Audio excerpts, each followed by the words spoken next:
Welcome to our channel. நாம இந்த வீடியோல பார்க்க போற டாபிக் வந்து என்னன்னா டேட்டாபேஸ்க்கும் ஸ்கீமாக்கும் என்ன டிஃபரன்ஸ்ன்றத பத்தி நாம இந்த வீடியோல பார்க்கலாம். ஓகே, டேட்டாபேஸ்ன்றது ஒன்றும் இல்லை, ஒரு இன்ஃபர்மேஷனை ஒரு டேட்டாவை ஸ்டோர் பண்ணி வைக்கிற இடம் தான் டேட்டாபேஸ். ஓகே, அப்ப ஸ்கீமான என்னன்னா நம்ம ஸ்டோர் பண்ணி வைக்கிற டேட்டாவை ஒரு சர்டைன் ஃபார்மேட்டுக்கு மாத்தி வைக்கிற ஸ்ட்ரக்சரை தான் நம்ம ஸ்கீமான்னு சொல்லுவோம். ஓகே, டேட்டாபேஸ்ன்றது வந்து டிஎம்எல் லாங்குவேஜ் சேர்ந்தது. டிஎம்எல்னா data manipulation language. So data manipulation லாங்குவேஜ்ன்றப்ப டேட்டாபேஸ்க்குள்ளார நிறைய டேட்டாபேஸ் நம்ம கிரியேட் பண்ணிக்கலாம். ஸோ அதை கிரியேட்டோ டெலீட்டோ எடிட்டோ பண்றதுக்கு நம்ம டேட்டா மேனிபுலேஷன் லாங்குவேஜ் தான் யூஸ் பண்ணுவோம். ஓகே, அதே வந்து ஸ்கீமா, ஒவ்வொரு டேட்டாபேஸ்குள்ளரையும் நிறைய டேபிள்ஸ் இருக்கும். அந்த டேபிளோட ஸ்ட்ரக்சர், டேபிள்ன்றதே ஒரு ஸ்கீமா தான்.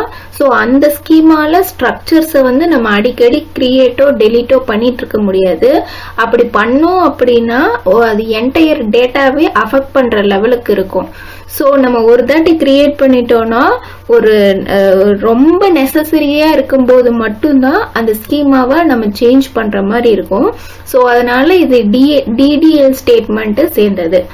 ஓகே, டேட்டாபேஸை நம்ம ரெகுலரா அப்டேட்டோ சேஞ்சோ ஃப்ரீக்வெண்டா நம்ம பண்ணிட்டு இருக்கலாம், ஆல்ரெடி சொன்ன மாதிரி.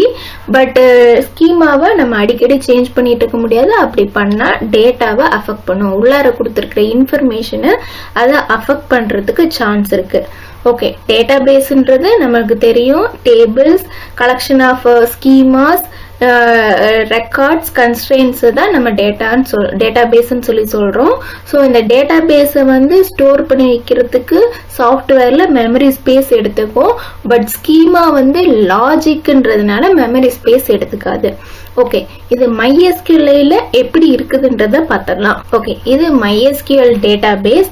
ஒரு டேட்டாபேஸை நம்ம கிரியேட் பண்ணணும் அப்படின்னா இது கைட் ரிலவெண்டா நான் ஷோ பண்றேன். ஸோ டேட்டாபேஸை நம்ம கிரியேட் பண்ணணும்னா டேட்டாபேஸ்ன்ற டேபுக்கு போய் நேம் கொடுத்து நம்ம கிரியேட் பண்ணிக்கலாம். இதே வந்து ஒரு டேபிளை நம்ம கிரியேட் பண்ணணும் அப்படின்னா ஒரு டேபிளை கிரியேட் பண்றதுக்கான கலம்ஸை நம்ம இங்க வந்து செட் பண்ணுவோம். ஸோ இந்த செட் பண்ற கலம்ஸ் அண்ட் ஸ்ட்ரக்சர்ஸை தான் நம்ம ஸ்கீமான்னு சொல்லி சொல்றோம். டேட்டாபேஸ்னா இந்த MyExample-ன்றதே ஒரு டேட்டாபேஸ் தான். இந்த டேட்டாபேஸ்குள்ளார நிறைய டேபிள்ஸ் இருக்கு, அந்த டேபிள்ஸ்குள்ளார நிறைய கலம்ஸ் இருக்கு. ஸோ இந்த டேபிள்ன்றதே ஒரு ஸ்கீமா தான், இந்த கலம்ன்றதும் ஒரு ஸ்கீமா தான். ஸோ ஒரு டேட்டாபேஸை ஒரு சர்டன் ஃபார்மேட்டுக்கு சேஞ்ச் பண்ணி ஸ்ட்ரக்சர்டா வச்சு டேட்டாவை வாங்குறது வந்து ஸ்கீமாவோட ஒர்க். ஓகே, நாம் இந்த வீடியோல எதை பத்தி பார்த்தோம் அப்படின்னா டேட்டாபேஸுக்கும் ஸ்கீமாக்கும் என்ன டிஃபரன்ஸ்ன்றதை பத்தி நாம் இந்த வீடியோல பார்த்தோம். தேங்க்யூ.